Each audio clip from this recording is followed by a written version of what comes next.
Welcome to the No Sports Report, a production of iHeartRadio and Treefort Media.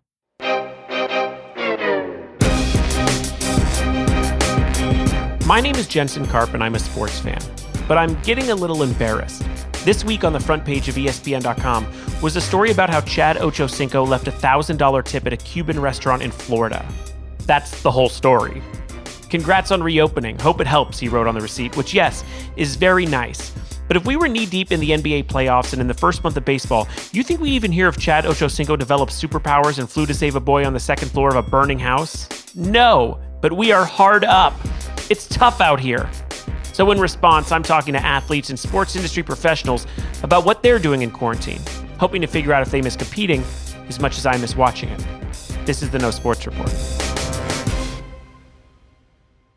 It's true that this podcast is called the No Sports Report, and it was created to get us through this time when the entire world, including competitive athletics, has been put on hold. But that's not fully true. You see, there were some sports on TV recently, and everyone watched it. And this week we talked to someone who not only consumed ESPN's The Last Dance, he was in it. The 10-part docuseries on Michael Jordan's career through the lens of his final season averaged over 5.5 million viewers per episode. And if you were one of those viewers, you saw J.A. Adande. A Los Angeles native, Adande began his career at the LA Times, but is best known for his work at ESPN and ESPN.com, where he wore many hats, including that of an NBA sideline reporter, and even got to sit behind the storied SportsCenter desk.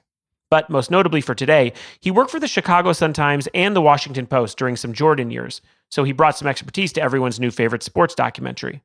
But he left all that behind in 2017 when he exited ESPN to become the director of sports journalism at Northwestern University, a college that is so good I knew to not even apply.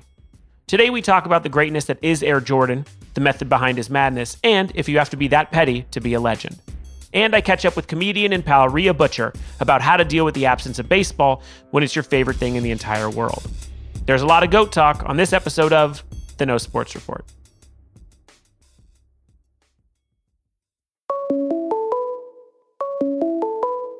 Call from J.A. Adande. To accept, press 1. I wanted to start off by asking you, where is your quarantine and how is it going for you?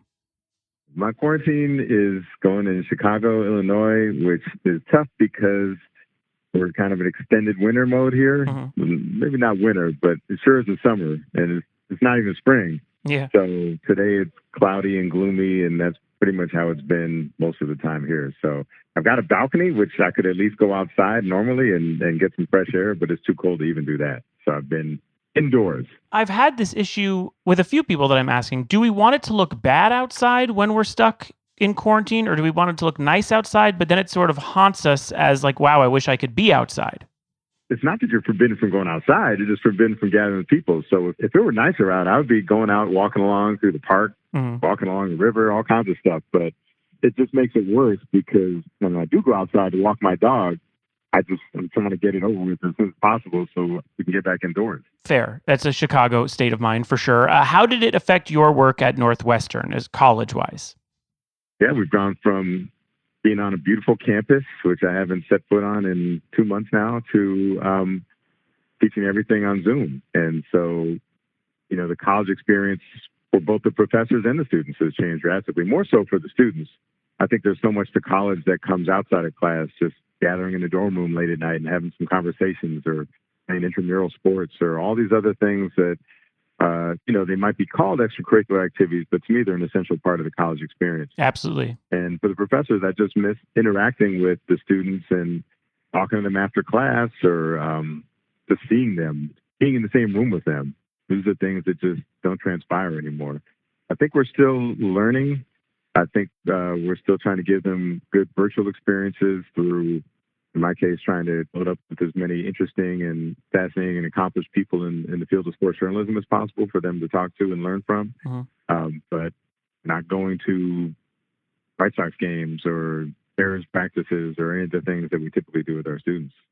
Yeah, I mean, I guess a lot of people think about what it's like for the students to have this kind of abrupt change for education. But Zoom-wise, it's like, are you still doing just your lectures and things, or do you have to kind of change your whole work plan?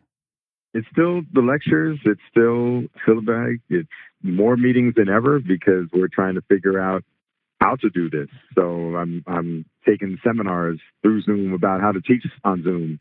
I'm, we're going over, okay, what are the accommodations we have to make if we're teaching online in the summer? What do we do with our internship program? So I tell the students, I really applaud their fortitude in being troopers and just kind of plowing ahead through this, and which is not what they signed up for. I also tell them that faculty members and staff are working really hard to try to still present them with as great an experience as we possibly can. Yeah. I mean, obviously most people know you from your work at ESPN and just decades of sports journalism. And I wonder what it's like for you to not have sports to report on or to work on or, teach your class about. Like what has the absence of this meant to you during this time? You just miss it, and I miss the community, and I miss the people. That's really my environment. That's my community. That was my office. My office were these arenas and press rooms and working areas. More so than going into the office, it was about going to the arenas and going to the practice facilities. And so I just miss that community. That's what I miss about sports. That was my experience with sports. For everyone, maybe it's going to a ballpark and getting peanuts and having a beer and sitting at Wrigley Field. Sports mean different things to different people, and they have different ways of experiencing it. I miss that communal aspect of sports, but I think each and every person misses the individual way that he or she interacts with sports. Yeah, because I took, God, now it's 20 years ago, but at USC, I had taken Fred Clare's class from the Dodgers, sort of a sports journalism, working in the industry kind of thing. And I remember so much. I mean, obviously, you go to that guy for some sort of advice in Los Angeles to get into sports. And I remember so much of it, his advice was getting to the games, trying your hardest to intern for these companies to get to the actual fields and arenas and meet the staff, in person and put a name and a face in front of them. And it's like all of those opportunities are taken away from anyone in class. Yeah. And I think more importantly, at the start of their careers, that's how you meet people. That's how you get to know people. So I'm just wondering going forward, even if we have sports return in limited fashion, if you're not in the locker room or the clubhouse or out on the field in a baseball game before the game or in the dugout, all these areas where that's how you get to know the players and the coaching staff and the athletic trainers and all the different personnel, the ball boys, the equipment managers. It's so important to know everyone throughout an organization, and that's how you get to know them, is sharing that time and space with them.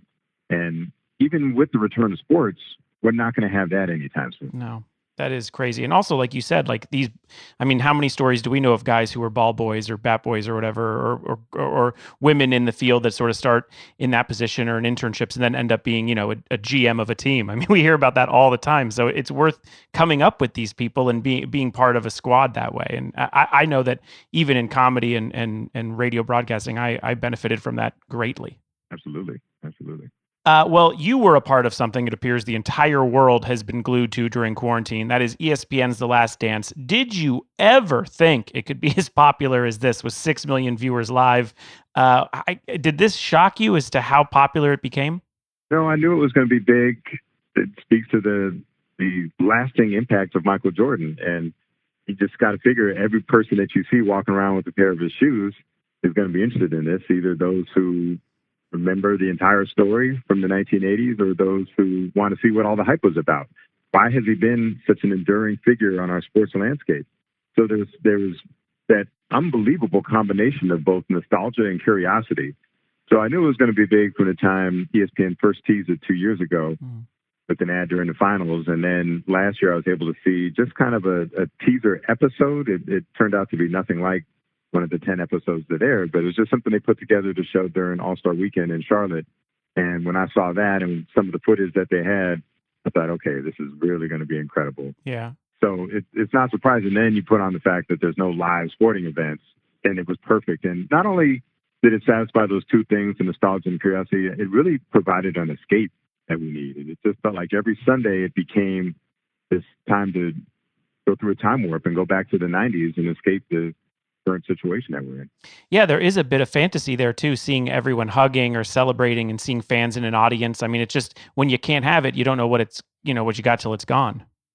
Absolutely, yeah. It's a little weird and jarring sometimes when you see the old clips, but it just reminded us of what we loved about this team and these players so much. Yeah. Well, did you binge it just like everyone else? Were you kind of at the edge of your seat, even though you lived through so much of it?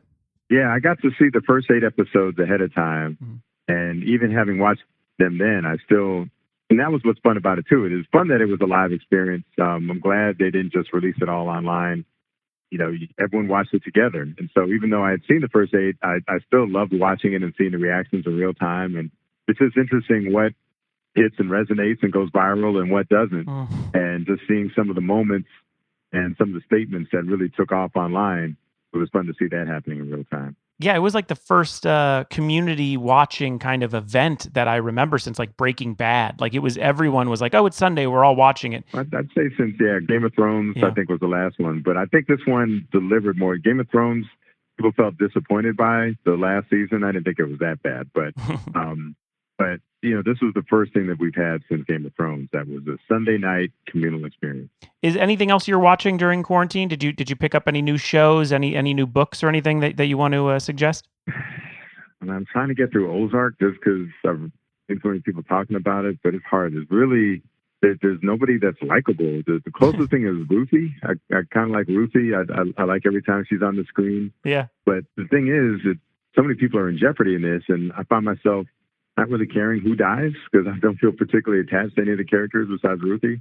So that's it. Yeah. And it's not going to go down with my all-time. I'm going to try to get through it, but it's not going to go down as one of my all-time favorites. No, I'm on the fence with it as well. I have said numerous times it's like if Kirkland's signature made Breaking Bad. It's like it's fine.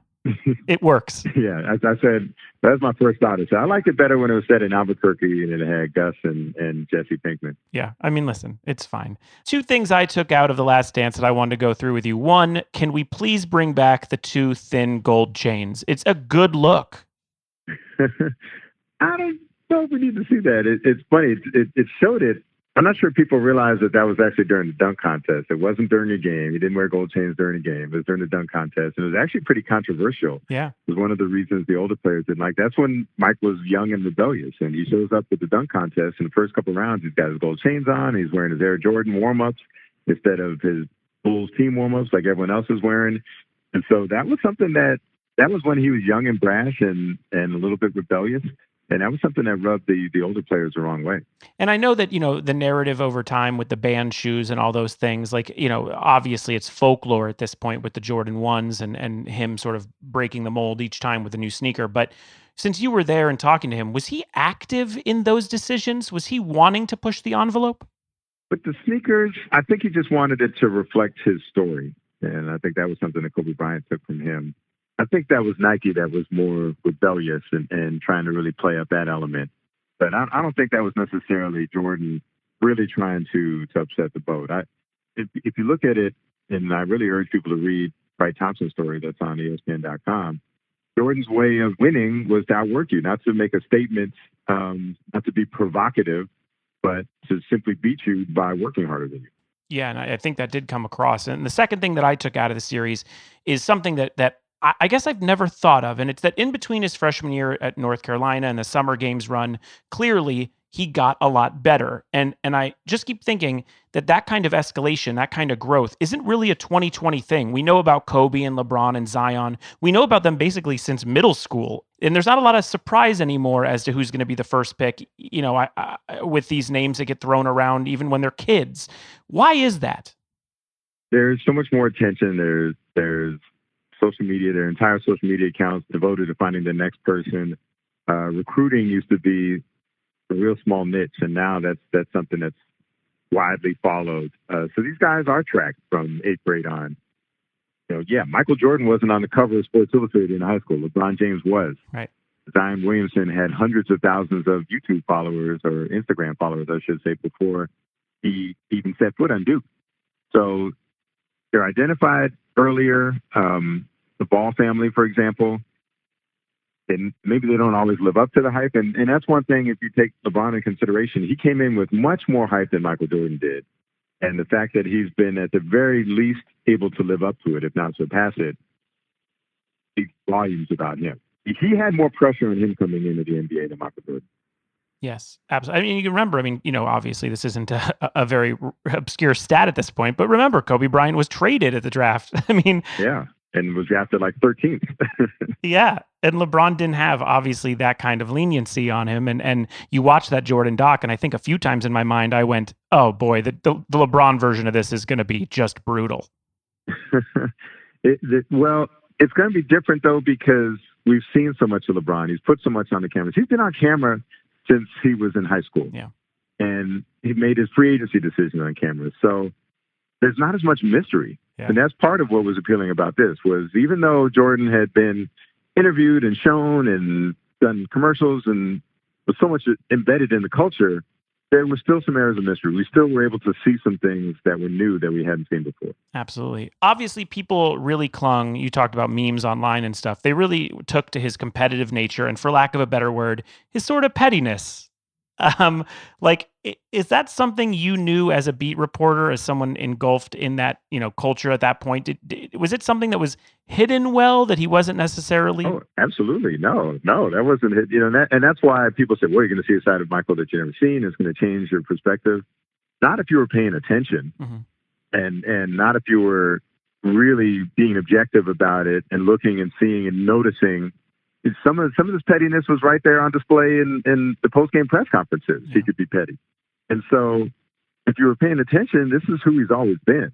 So it's not that we're seeing an aspect of him, which we're seeing a little more honesty and just the benefit of perspective and time from him. And he's been a little bit more introspective than normally. But all those aspects of his personality, those were on display the whole time. And what wasn't on display had certainly been written about. Right.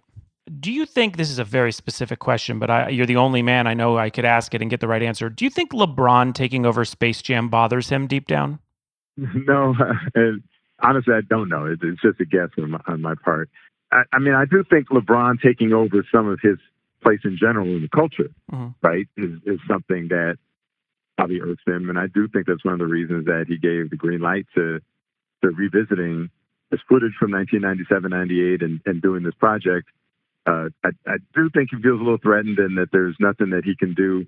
If it were 20 years ago, he probably would have come back out of retirement to try to reclaim the throne. He knows that's not a possibility now. But what he can do, he's got this archive and he knows he can snap his fingers and bring the sporting world's attention to him. Yeah. And so that's his rebuttal to it, is this whole project. I think this is an answer and say, okay, for anyone that's too young, we've got a whole generation now that came up and didn't get to see me when I was doing this in the 90s.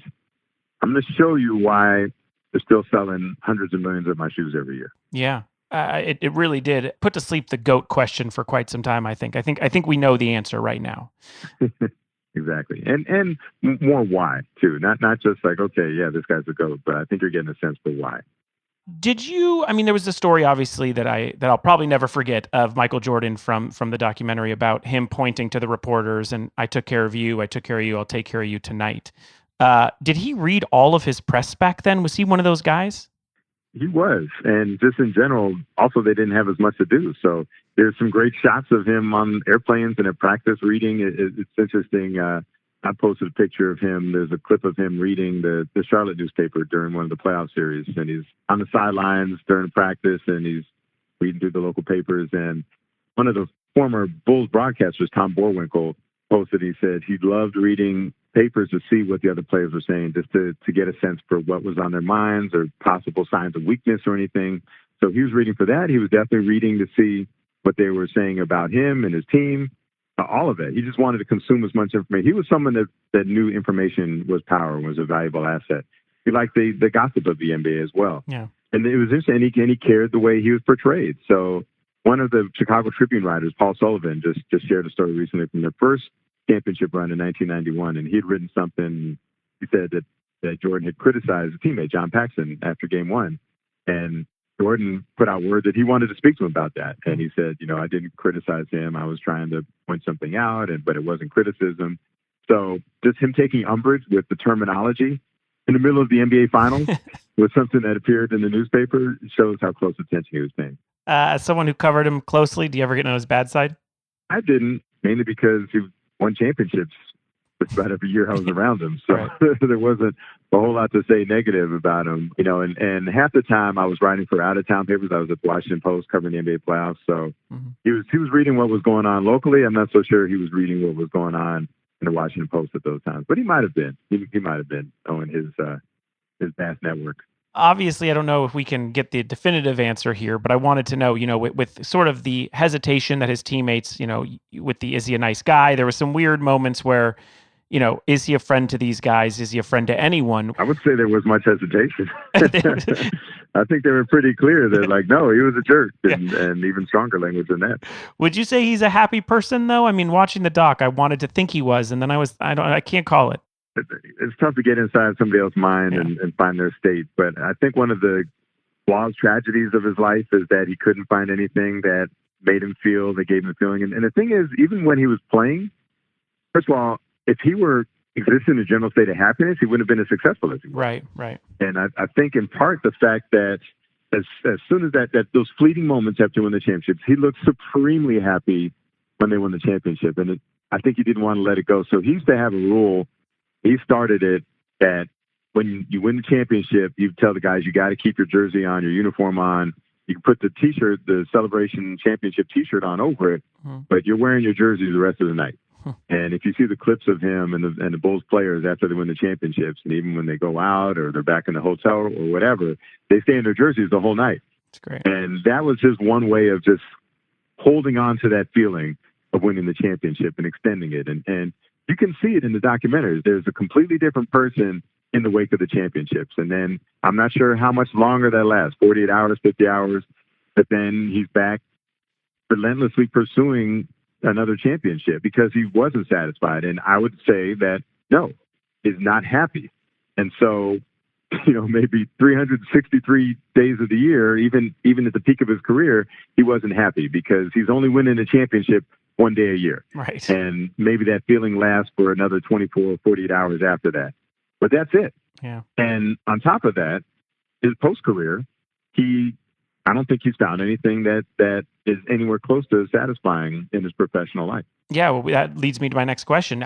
Wondering what MJ feels like not being a competitive NBA owner that he clearly would want to be, and that he can't compete with Ballmer and Buss. And if he has that net worth of, obviously I have 100 reasons upstairs that I've paid $150 per shoe. He's a very rich man. Why is he not in the race? Well, in part because he's not in that realm. And no matter how many shoes he sells, okay, he can have $1 billion. Steve Ballmer has $20 billion. And that's part of it. He's never going to win. Now he's in this world of venture capitalists and all the hedge fund guys and all these guys that are playing in a completely different league that he just can't get to. And he's obviously financially the most successful athlete in history, at least American history. But he just can't play at a level of these guys. And, they are to him now what he was to the rest of the NBA when he was playing. Right. And I think that's immensely frustrating to him. And there's certain disadvantages for the team that he has and the market that he's in Charlotte. So he just can't compete on these guys' level. He's never going to compete with the Lakers. He's never going to compete with even the Clippers because of Steve Ballmer as well. Yeah, I did think about it when I heard he met with B.J. Armstrong at Baker's Square. I was like, oh my God, what, you're eating at Baker's Square? Well, he's not that hard up. Yeah, he's still flying private jets, but he's just not. He doesn't have the type of yacht that Steve Allen had. I think I read that he rented a yacht. Like Steve Allen owned multiple yachts. Right. That's the difference. People were surprised by Michael's emotions at Kobe Bryant's funeral. You covered both those guys so closely. What can you say about that friendship that clearly shocked people, including me? It shouldn't have been that shocking if you think about it, because at the core, they're the same person. And Kobe is as close to Michael as we've seen in the 20 years since Michael retired. And so it was plenty for them to bond with. I think Michael saw a lot of himself in Kobe. So it was a natural fit. It's probably more surprising that Kobe would seek out Michael than Michael would have an affinity for Kobe. Sure. But Kobe was a voracious learner. He'd like to soak up from as many accomplished people, not just in sports, but various fields, finance or music or, whoever he could tap to get insight into their wisdom, he would do so. So why not try to learn as much as he could from the best to ever do it? Yeah, we learned in his death, unfortunately, how much of a texter he really was. He seemed to really be texting. And like you said, it could be the middle of the night and he's just like, tell me about how you record onto Pro Tools. Like he was just really soaking up everything. Absolutely. With everybody watching these NBA games, we'll be rounding up in a minute here, but I wanted to know, Are there some rewatchable games that aren't getting the credit that they deserve? Are there things that we should, like a game that comes to mind for you that's not up top everyone's list, but if we're going back to old games, is there a diamond in the rough? For Jordan, well, one that they didn't show, I was a little surprised, was when he finished off the Cavaliers in 1992. So, Yeah. he hit the famous shot over Craig Elo to win the series in '89. This one wasn't as dramatic. They're up 3-0, but he hits the shot over Gerald Wilkins to finish off the sweep in 1992. That was one that I don't even think they showed the highlight from.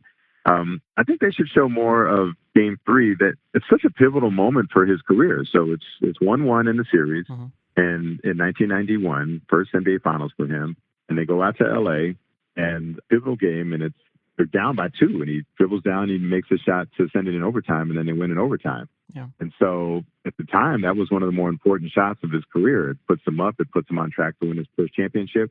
And if they lose that, they're down 2-1 in the series. The next 2 games are in LA. He could really be in trouble, but he makes that shot. They go to overtime and win, and that pivots the series and launches him toward that dominating player of the 90s. Yeah. I get why they didn't get into it. There was only so much time they had in this documentary, and there's other things they wanted to focus on, but that'd be a game to watch to see an important game in his career. We like to end every one of these episodes with something positive and then something stupid as I give you some suggestions for quarantine. But let's start off with something you think we can take forward with us beyond the coronavirus. Once we're free, something we've adapted during this time that you think could live on forever, hopefully. No handshakes. There's no need to ever touch somebody's hand again that you don't know, that you're just meeting for the first time, that you don't know what their hygienic standards are. So, yeah, let's get rid of the handshake. I think a Japanese-style bow would be fine, or even a fist bump. But we really never need to shake hands again. I'd be fine with that. Oh, I'm with you. So lastly, here are some suggestions. It sounds like you're keeping yourself busy with Zooms and such, but here are some suggestions. I'll give you 3. For quarantine, maybe some things that are going on around the world. Birthday parties are all very weird. We talk about it a lot on this show. Kids are doing this like drive-by get-together thing where people just honk and wave. Very strange, right? But it's kind of like a parade in your house. So I'd be okay with that. And then again, you don't have to have people in your house. If they just want to drive by. I've actually said, I've had a lot of friends who've had some great Zoom birthdays. Well, that's what I want to get into. My wife and I attended a Zoom party for her cousin turning 7 years old, and out of nowhere, in the middle of the Zoom, Spider-Man popped up just in one of the boxes. And you can hire a kid's entertainer, costume and all, just like you would do at in our old backyard parties. He learns the kids' names. He's all mic'd up. He teaches them how to be a superhero through exercise. It was actually pretty awesome. But you can have that at a real party too. Well, yes, but am I going to touch someone there? I'm nervous. But he might show up. You might see like the pot belly or something, right? Yeah. So it might not be the same as virtually. Yes, I'm more nervous to see them in person, so I'm pushing them towards Zoom. Now, secondly, if there's anything that I know about you, it's that you've traveled a lot over your career and stayed in many hotels, and I'm assuming the answer is yes. But have you ever stayed in a DoubleTree? Yes, with the cookies. There you go. They're not a sponsor of the show, but boy, I like to sponsor their chocolate chip cookies. And I mean, listen, you could say whatever you want. Warm and fresh, quite a welcoming gift. Huge cult hit when it comes to desserts. In quarantine, DoubleTree knows that people are missing them. They've, for the first time ever, released the recipe to those cookies. That is a benefit. Yeah. I saw that. They did that pretty early on, and I do think that was one of the better things to emerge from the quarantine. It's great. Butter, salt, pinch of cinnamon, Nestle Toll House chocolate chips. Anyway, you could find it online easily, but it was first released on their Twitter a few weeks ago. Okay, lastly, with the success of this Last Dance, like we talked about, you got to assume networks are going to be dying to produce the next big basketball documentary series. I have an idea, and I'm calling it The Minor Details. Harold Miner? It's Harold Miner. Instead of 10 hours, it's just 10 minutes. It's maybe a Quibi even, but it's Harold Miner, Baby Jordan. It chronicles all the aspects of his NBA career. Like I said, 10 minutes, so that doesn't take long. But I mean, that I could do it. I mean, it would seem like a good follow-up. Actually, I wanted to do a Harold Miner story. I heard a few years ago that he was just like hanging out in Vegas casinos, and that's what he was doing at that time. Of course, now you can't do that story because nobody's in the Vegas casinos. They're all closed down. But, I think actually the Harold Miner story at that point would have been pretty interesting. Just what's this guy up to now? Why is he hanging out in these casinos? Imagine your nickname being Baby Jordan. That was tough to live up to. He did win a dunk contest. Yeah, he did. He could ball. I mean, he was a good college player too. But I mean, like, I assume you're just set for disaster with that nickname.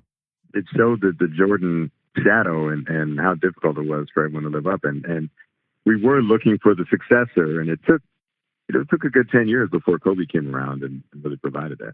Absolutely. Well, J.A., thank you so much for talking to me, and stay safe and healthy. And I'm excited to have checked in with you and your expertise. And what a great documentary, and what an honor for you to be part of it. I was just so excited to see you up there. Yeah, I was really pleased and honored as well to be in it, and fun to be a part, even if a tiny part, but a part nonetheless of this great experience that we all shared. And it was a lot of fun for me, and it was fun to reminisce a little bit with you as well today. After this, I'll check in with Three Swings podcast host and comedian Rhea Butcher in our latest FANDEMIC installment.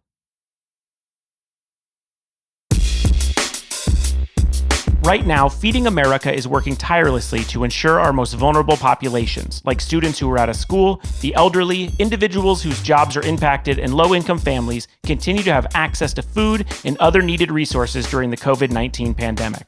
The Feeding America Food Bank Network is committed to serving communities and people facing hunger in America, and their greatest need is donations and support of local food banks. This podcast is committed to donating a portion of the proceeds from the show to Feeding America, and we hope that you can join us in this effort too. Find out how you can help at feedingamerica.org/COVID-19.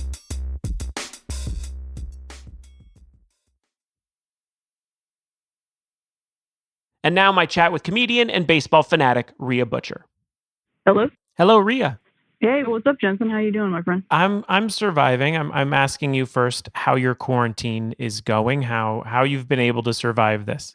I mean, it's just sort of one day at a time. I think, Yeah. not getting too far down the road with anything, but also at the same time preparing for it to be a long time, which is like a delicate balance, I think, but just accepting it for what it is. And also like daily gratitude that I have a place to live. Yeah. And I'm able to do those things, just keeping it really simple. It's truly that. And I play the show often. Okay. So, Yes. So let's talk the show. I have spoken to, I don't know, maybe 5 or 6 different participants in the Players League. Oh, cool. From the top of the standings to the bottom of the standings, I have talked to each of them. 3-inning games. Do you think you would have been able to hang? Not at all. Not at all. Because I'm not good at, I'm good at video games. I'm not going to say I'm not good at video games, but I'm not, maybe. I haven't watched all of it. I feel like I could probably hang playing against Carlos Santana because he was the one person that I didn't see play at all. So I feel like I could maybe take a game against Carlos Santana. I did speak to David Dahl, and he was very bad as well. So much so that he retired after his final game. Oh, wow. Yeah. He hung him up. Yeah. I've gotten better, though. I will say it's funny how that works. You keep doing something and you do tend to get a little bit better at it. But it's it's a very rewarding video game, I find, especially with when you do the player lock thing. It's very fun. But the hitting is it's very difficult, but it's fun for that reason because it's like I'm learning a new skill. Because my last system was a Nintendo 64, so like that I really played. So like switching to it's so many more buttons, It's intense. That's why I stick with the Nintendo Switch, man. It's the closest to the NES. I'm a casual gamer. I do play NBA 2K. I play a little bit of the show, but it, like you said, it's too intense. It's so many things. And for baseball specifically, the amount of like maps of button functions that my brain needs to retain to play, like it really does feel like playing baseball in the way that, given that I can't play baseball right now, it's very close to like the whole road to the show is kind of a lot of fun. Yeah. to be like, well, there's me playing baseball. They've nailed it. It's between that and 2K, it's surprisingly the 2 ways we can actually play video games. Yeah, 100%. Like we're in. Yep, I'm in. Yeah, we're that's how we get into sports. Yeah. Yeah, for sure. When did you stumble into your fandom of baseball? I stumbled in at like 4 years old. So like as soon as I can remember, I was a baseball fan because it was on in my house, and my family was like baseball fans. They watched more Atlanta games because they had TBS, than they did like Cleveland games, because at the time Cleveland was on, like, we had a syndicated channel, so they would play on there. And also Cleveland, this is pre, 93, 94, 95, before they built a team, really.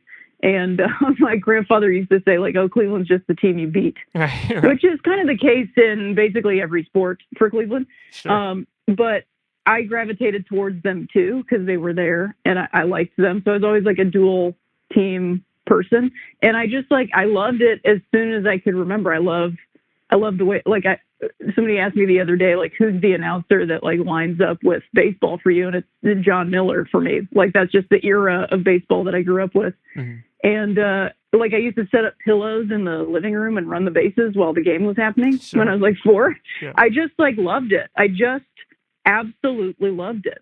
Like, it just clicked for me and I couldn't get enough of it, Yeah. I was the same way, and I watched a lot of it on television. Obviously, growing up in LA, I was lucky to hear Vin a lot. But oh, sure. I don't know if anything reminds me of baseball more than the Superstation TBS channel, like the sound and the logo, all that stuff, because it was really the only time I watched that channel. I think they ran Brady Bunch as well, so I would watch that. Yeah. But then TBS baseball, it was like I knew a game was coming, and that sound was so important to my childhood. Oh yeah, it's baseball ASMR. Yeah. Each one is, like, kind of different, but for me, it's like the sounds of the Superstation. Yeah. Plus, we had the ceiling fan in our living room that had a very specifically lengthed chain on it, and when it was on high power, the vortex of the fan would make the chain move around and make a sound.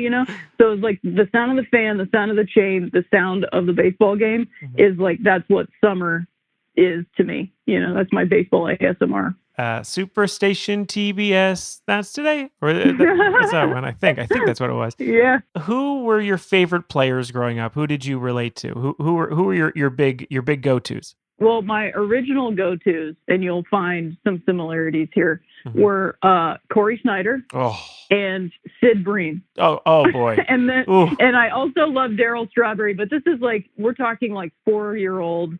Love Darryl Strawberry. I think I loved him because his last name was Strawberry. Sure. Sure. And I was like not that he wasn't a good player, but I just mean I was a child. I had no, context for who was good or whatever. But I like mustaches, so I was like very into Corey Snyder, yeah. And then also Sid Bream. Yeah. And Sid Bream had that, the NLDS, or was it DS? Whatever, the NLCS, because it wasn't Division Series yet, to beat the Pirates. He had that big. I mean, that's just my whole childhood right there.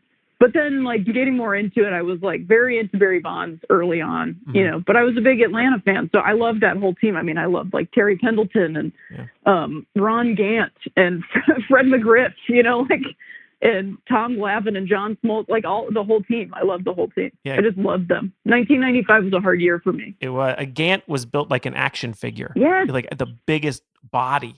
He just was huge. He looked like every, like, just player in RBI Baseball 94. Like every just, like, computer designed player, Yeah. Sid Bream looked like a magician that would live next door to you.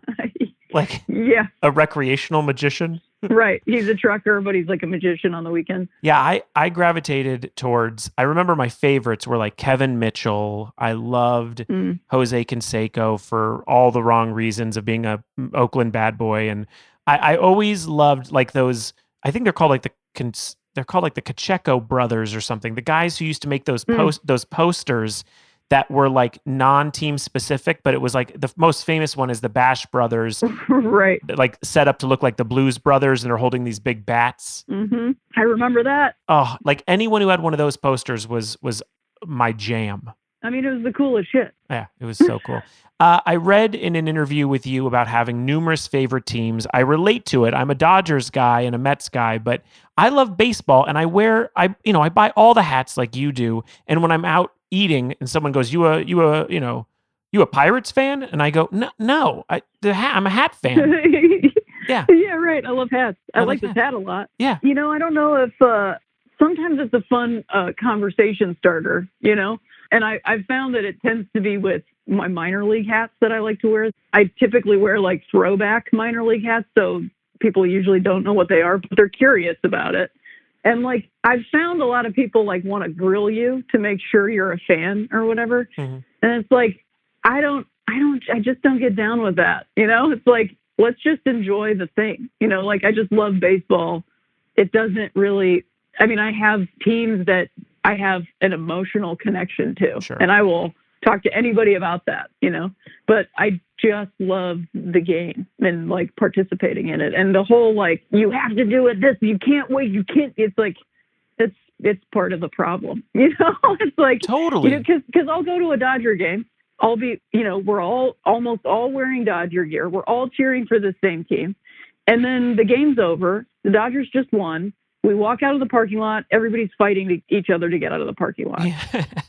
You know what I mean? And it's like, we were just cheering for the same team. Yeah. We're all on the same team together.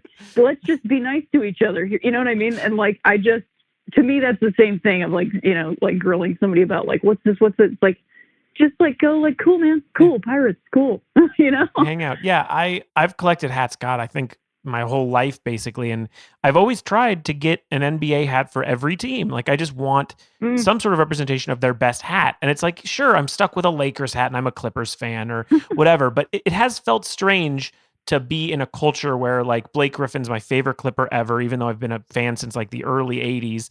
And when he gets traded, now I hate him.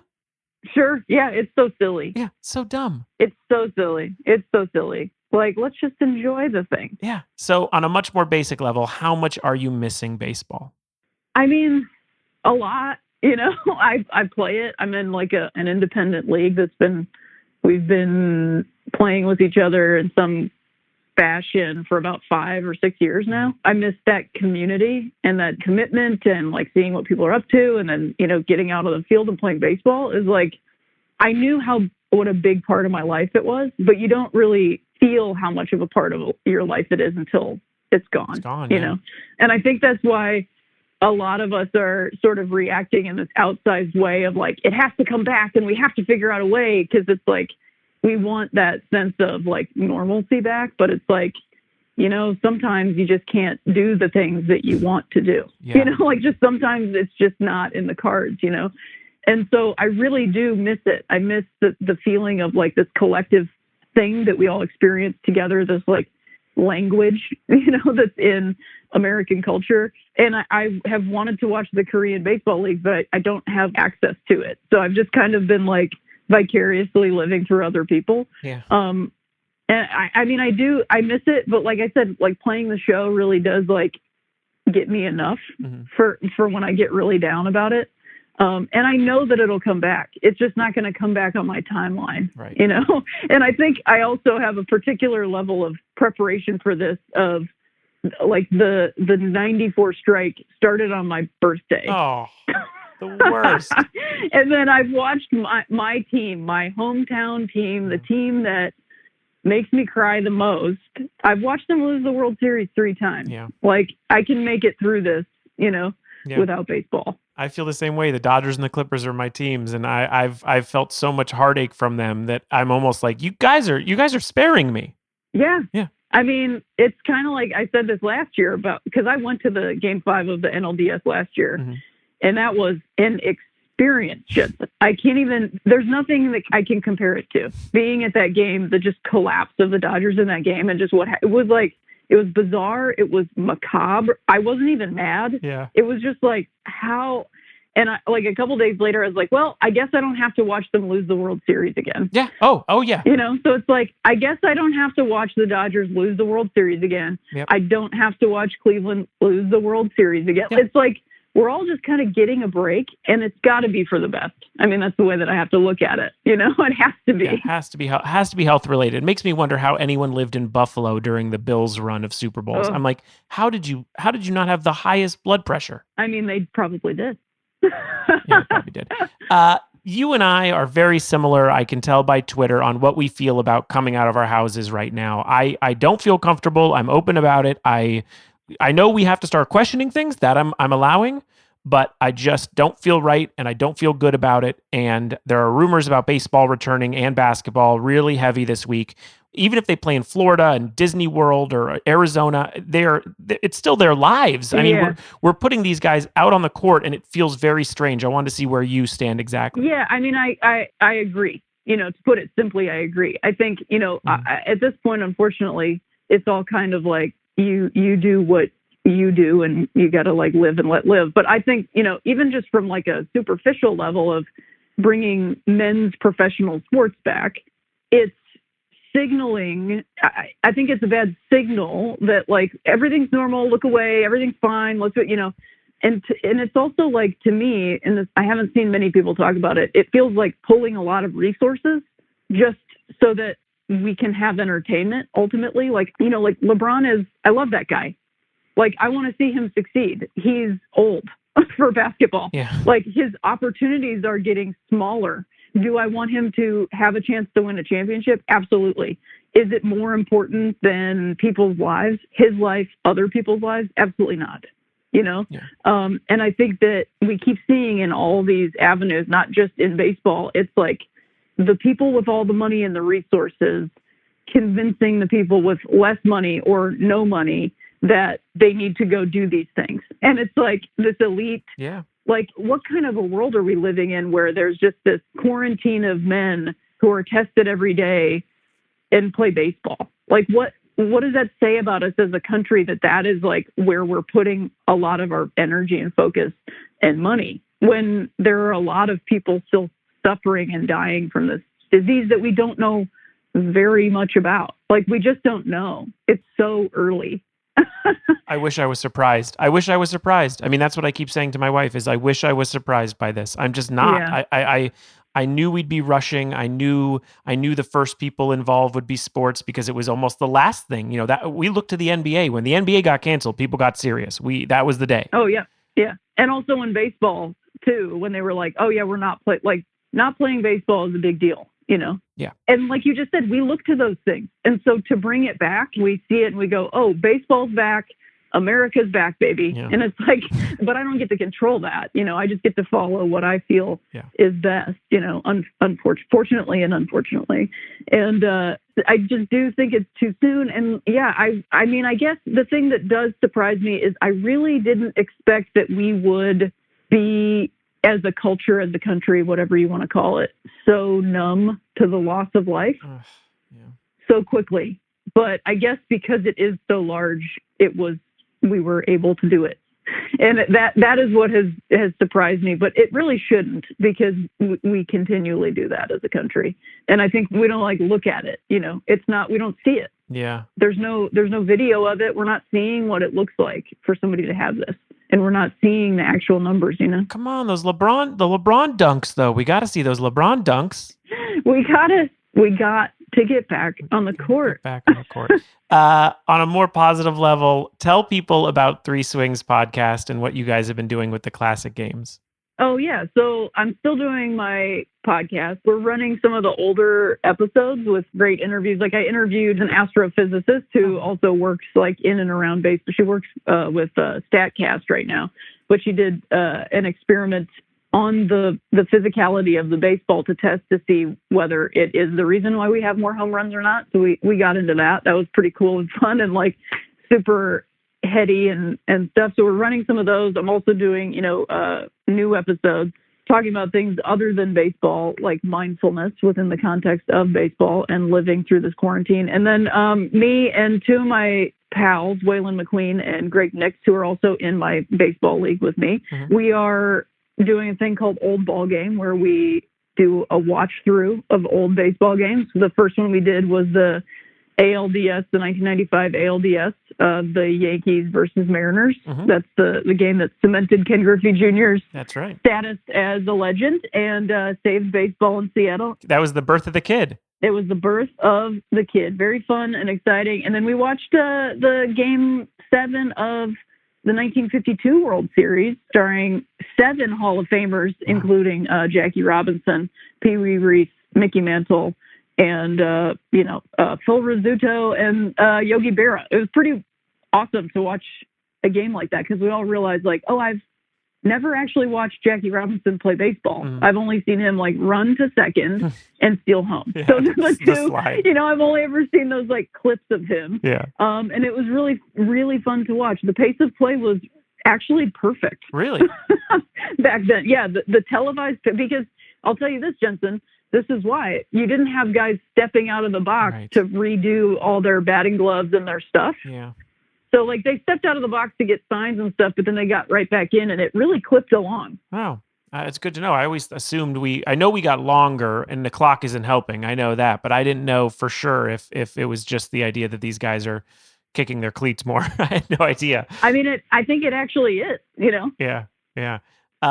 Someone who watches baseball so closely, especially for your podcast, I wanted to know if we do get into baseball and we do it either healthy or in an unhealthy way, what are some of the 2020 storylines you were looking forward to? I mean, I was looking forward to seeing specifically two teams, the Reds and the White Sox, because I feel like they made a lot of really good moves. Mm-hmm. And the White Sox were building a team that could overtake Cleveland and even Minnesota this year.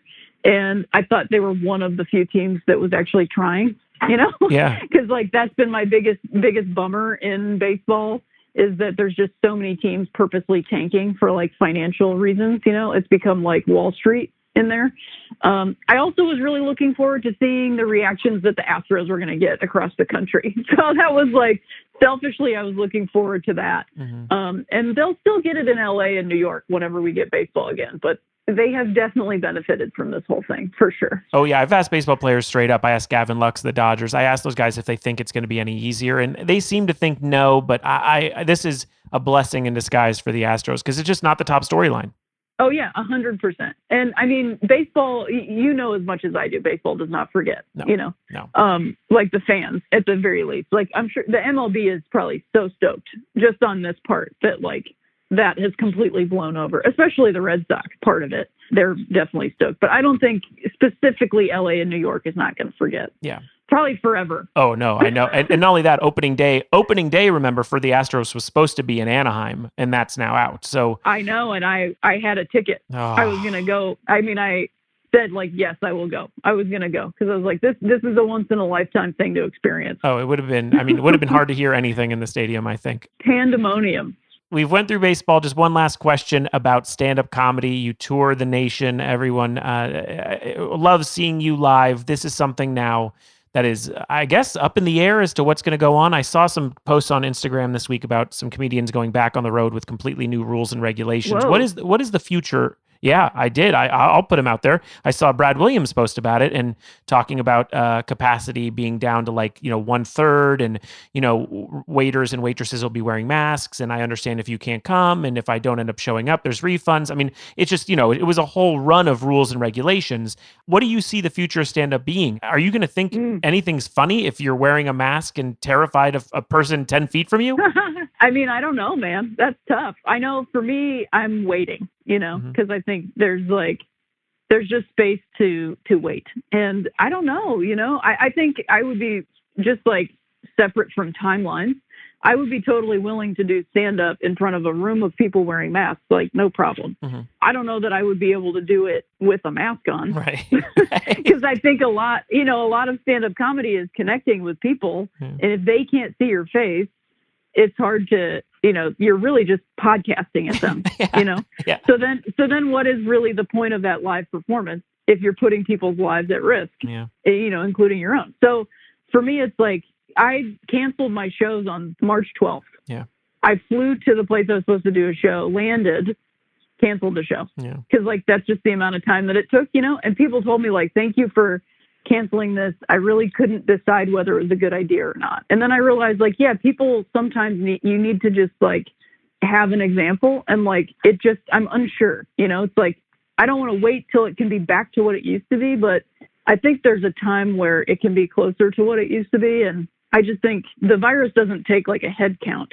It doesn't go there's only 75 people in there, I'm not going to go in. Right. we just don't know. And we do know that spending time in a room with other people is, how it gets passed around. And especially laughing, there's a lot of moisture coming out of your mouth. And if you're not wearing a mask or you are, it's just it's too many things. Yeah. So for me, I've put my stand-up energy into having fun in and around the people in my life.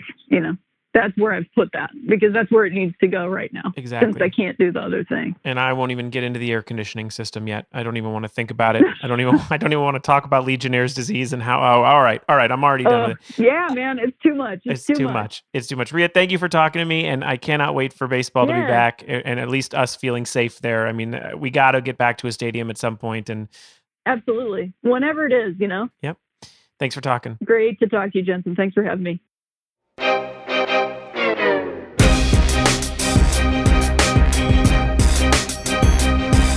The No Sports Report is produced and distributed by Treefort Media. The show is executive produced by Kelly Garner, Lisa Ammerman, Matthew Kugler, and me, Jensen Karp. Tom Monahan is our senior audio engineer and sound supervisor, with production and editing by Jasper Leak. Additional production help from Tim Schauer, June Rosen, and Haley Mandelberg. Our theme music is composed by Spilkus. If you've enjoyed what you've heard, please subscribe, rate us, and review us on the iHeartRadio app, Apple Podcasts, or wherever you listen to podcasts. And please visit feedingamerica.org. If you're able to make a donation, any amount makes a difference, and you can learn more about other ways you can help on their website. For more information on the No Sports Report, links to the socials, and for show transcripts for our hearing impaired listeners, go to treefort.fm. Be safe and be well. The No Sports Report is a production of iHeartRadio and Treefort Media. For more podcasts from iHeartRadio, visit the iHeartRadio app, Apple Podcasts, or wherever you listen to your favorite shows.